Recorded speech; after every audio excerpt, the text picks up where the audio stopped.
You are listening to episode 67 of the Autism Mom Coach, Failing Forward. In this week's episode, I am going to talk about one of the most important skills we need to have and grow as parents of children with autism, and that is the skill of failing forward. Failure, or things not working out the way we hoped or expected, whether it is a school, an IEP goal, a medication, or the new iPad protective cover, is constant. It happens all of the time. It is the rule and not the exception. That is why it is vital for us as autism parents to grow our ability to fail forward, to try things, hope for the best, and be prepared to pivot if and when it does not work out. Otherwise, each failure will feel like a death from 1,000 paper cuts. To learn how to befriend failure and use it to move you and your child forward, keep listening. Welcome to the Autism Mom Coach podcast. I am your host, Lisa Candera. I am a lawyer, a life coach, and most importantly, I am the full-time single mother of a teenager with autism and other comorbid diagnoses. I know what it is like to wonder if you are doing enough or the right things for your child and to live in fear of their future. I also know that constantly fueling yourself with fear and anxiety is not sustainable for you or of any benefit to your child. That is why in this podcast, I will share practical strategies and tools you can use to shift from a chronic state of fight-flight to some calm and ease. You are your child's greatest resource. Let's take care of you.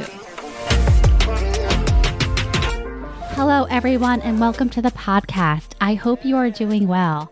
I have been better. The summer is off to a rough start, and the last couple of weeks have been really hard. A lot of trying, failing, and trying again, which was why in this week's episode, I want to talk to you about what it means to fail forward. Failing forward, and this is my definition, is the practice of taking action, failing, learning from those failures, and incorporating the lessons learned into future decisions. Let me give you some examples. I'll start with the example that I am living right now, which is I am currently looking for a new school placement for my son. This will be the 6th in the last 3 years. His latest school placement, which was a boarding school for kids with autism in Utah, lasted less than 10 days. And this was so heartbreaking. We had been preparing for this move for 3 months. My son was so excited. After multiple hospitalizations and schools, he wanted so badly to start over. He wanted to start anew, and more than anything, he wanted to ski in Park City. For a month, he told everyone, and I mean everyone, that he was going to boarding school in Utah. He was super excited until about the moment we arrived, and then I could feel the tension. I could feel his anxiety growing as the admissions officer rattled off a list of schedules and activities. Still, I was able to leave without him chasing me down or begging to go home. This was a victory, and he did well for the first 24 hours. But it was downhill from there. He became physically dysregulated, he was acting out towards staff, and he was having self-injury. So 9 days later, he was transferred to a medical treatment center for stabilization, which basically never happened. Well, it happened, but it didn't last. The medical staff at some point introduced an SSRI in hopes of helping him with his severe anxiety, but this medicine had 100% opposite impact than intended. He went through the roof and so was then transferred to a psychiatric center where he was med-washed and stabilized enough to be released, but not back to the boarding school. He came home to me, so no more Utah. After 3 months of preparations and the highest hopes and changing everything in our lives, and then 2 months of being in limbo, we are back to what feels like square one. But is that true? Was Utah really a failure? Well, yeah, in some ways it was. We wanted him to be there. We wanted it to work out and it didn't. So yeah, that's a fail.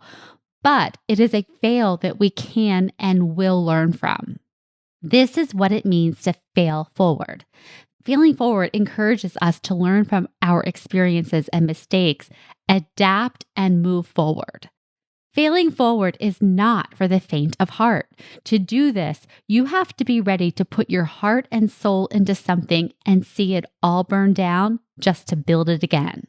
It is a muscle that you build. The weights are still heavy, but you are stronger. And you have more energy to lift these weights when you are not telling yourself the story that you are failing, that nothing is working, and that this is hopeless. None of that helps. So here is the exercise that I do in order to fail forward. I ask myself the following 3 questions. What went well? What didn't go well? And what would I do differently? So what went well is that we found an amazing consultant who found us an amazing school that was super excited to have Ben come and join them. Ben tried something really new and brave. He traveled across the country and he was excited to do it. What didn't go well is that we underestimated or misunderstood the depth of my son's needs and the type of environment that will best suit him. What we will do differently. This is evolving, but for one, we will use this experience to inform future decisions about medications and placements in a place most suitable for my son's needs. When you do this exercise, you can let go of the particular situation and stop going back in time and reliving it and wondering and second guessing, because you know that you have already pulled the lessons from the situation forward using this exercise. Let me give you another example from a recent coaching call. My client has been dreading going to summer events because of a barbecue that happened 6 years ago when her son had a meltdown. All she can remember was the meltdown and how much she didn't want the meltdown to happen and how it happened, but not really much else. And so we did this exercise. And what was really fascinating is to see how much actually really went well during this barbecue that she didn't remember and how much she can use and has used going forward. Let's start with what didn't go well. What didn't go well is my client's son had a 20-minute meltdown during the course of a 90-minute barbecue. What did go well was that prior to the meltdown, the entire family was able to socialize. Her son was having a good time. He was bonding with other family members. And then during the meltdown, she and her husband really made a team effort to divide and conquer. So they did not leave the barbecue. My client was still able to stay and socialize with family members while her husband and son went to the car.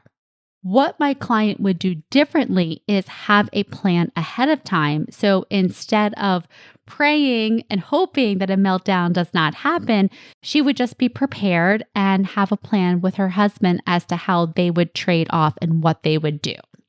So by going through this exercise about this big failure that my client thought that they had 6 years ago, she can pull the lessons from the failure and move them forward instead of always living in the past and living in fear of what happened before will happen again.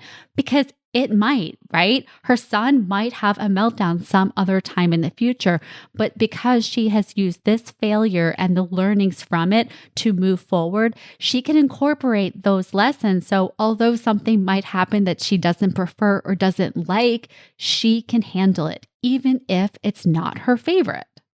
Again, the power of failing forward and using this exercise is that you get to let go of the story of the situation about whatever happened because you know that you've done the work of pulling the lessons out of the situation, incorporating them into your future plans so that you can use whatever lessons were learned to move forward. And so you can fail forward with more grace and with more ease.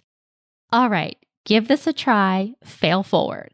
That is it for this week. I hope you find this helpful and that it helps you fail forward with as much grace as possible. I will talk to you next week. Thanks for listening to the Autism Mom Coach.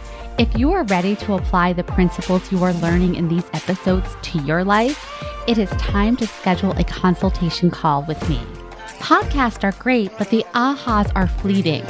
Real change comes from application and implementation, and this is exactly what we do in my one-on-one coaching program. To schedule your consultation, go to my website, theautismmomcoach.com, work with me, and take the first step to taking better care of yourself so that you can show up as the parent you want to be for your child with autism.